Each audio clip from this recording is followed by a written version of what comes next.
Our next Democratic candidate for the district in US 1 is going to be Ruth Fortune. She's an attorney and also serves on the Hartford Board of Education. Ruth, welcome to the Wheelhouse. Thank you. It's great to be here, Frankie. Great to talk to you. And I myself, as a child of immigrants, am fascinated by your emigration from Haiti to the U.S. and that you were at one point, as I understand it, undocumented yourself. I was for a decade. Can you tell us about that? We came here on a tourist visa. I overstayed the visa, became undocumented, and I lived with a constant fear of deportation.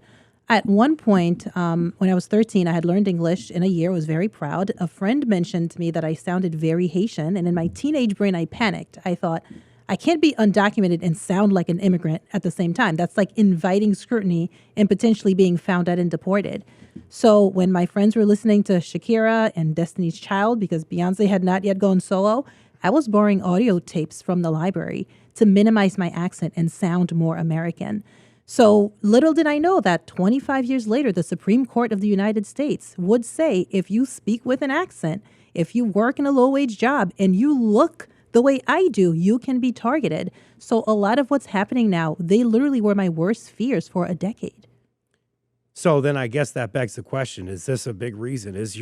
Is the way that you think about immigration, the stigma associated with it, some of the things that you had to go through, is that a reason why you would want to run for Congress? It is one of many reasons. Sure. Certainly, everything that I had worked for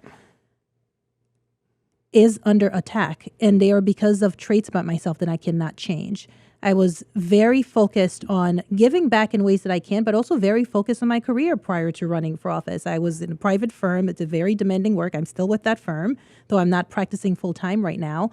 And I was very focused on being a first generation wealth builder because as an immigrant, I take that very seriously. My mother and my father, they sacrificed so much so I can have an education. And I thought that with that education, not only do I help them, but my kids should have that and more. And for me, that was generational wealth.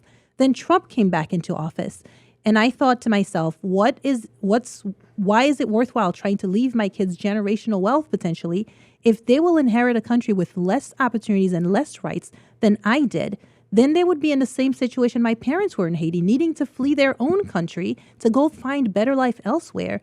And, one night my husband said to me, if you don't run for office, I'll run for something because we need to do more. And this is something you would be so good at. It's just time to do it. Really important conversation to have because a lot of people would say that the Democratic Party, and in this race we've heard the candidates, including yourself, have a lot of criticisms for the Democratic Party about whether they're going further enough to sort of stop what they see as an unwinding of a lot of programs here in America. So I guess when we get there and we talk about the Democratic primary, where would you say you fall on a spectrum of like progressive to liberal to moderate? Where would you say that you fall? I'm pretty progressive. I think the role of government, especially nowadays, is to ensure that we have a structure where people can work hard and actually get ahead, and a strong enough safety net for anyone who falls on hard time to have something to catch them, right? Any of us can fall on hard time at any time. I say my family, we're solidly middle class. I save in 529 for my children's education. We go on vacation. We can be charitable. If my husband and I go through a long period of severe illness or long-term disability for some period of time, we could face bankruptcy because we don't have a real healthcare system that would provide quality healthcare without potentially taking on tons of debt. Ruth, when we have lawmakers on the show, as we often do, and we have these Congress people on, often I ask them about the work that they do in the U.S. House, which can be a tumultuous place when you have so many lawmakers there. I remember talking to Jahana Hayes about gun legislation, and they would pass gun legislation in the House, and then the Senate would stonewall them. And now you're talking about being in the minority if you were a Democrat.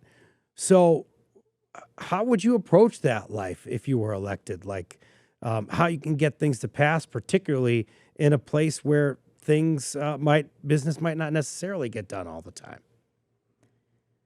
You don't always win every fight that you pick. But I think fighting the fight from a principled stance is how you win more people over. And being relentless.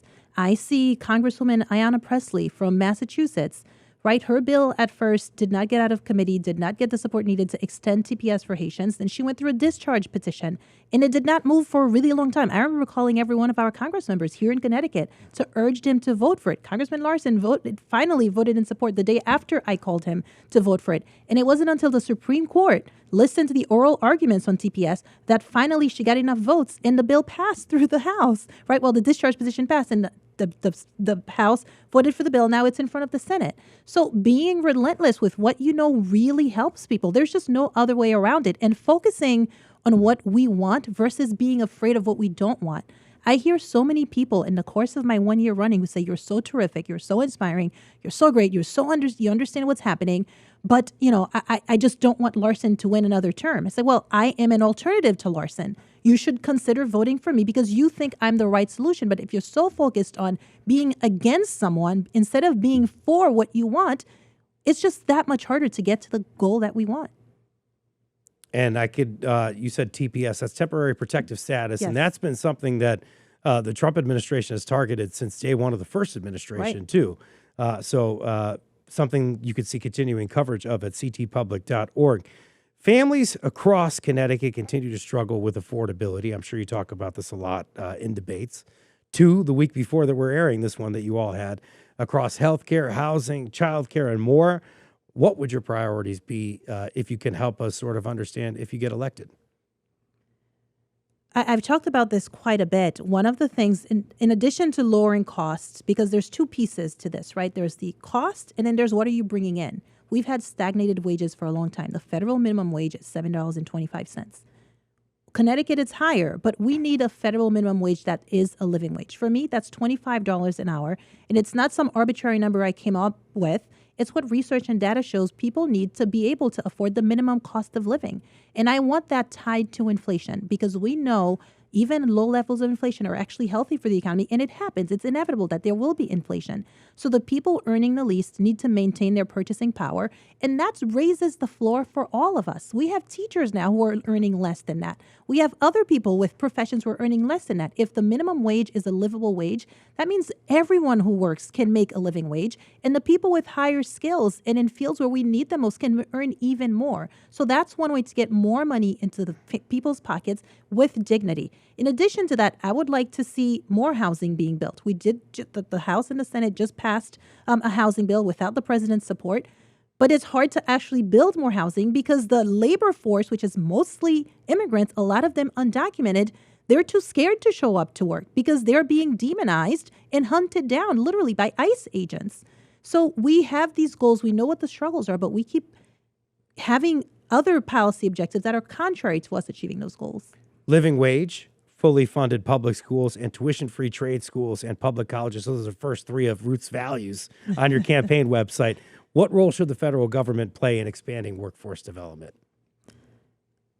A lot. The federal government can, in addition to making trade schools tuition-free and public colleges tuition-free for families earning $250,000 or less, we can have more work developments into schools, more partnerships with high schools so that students can see what the opportunities are. There's college, there's military, there's the workforce, there's trade schools and vocational schools.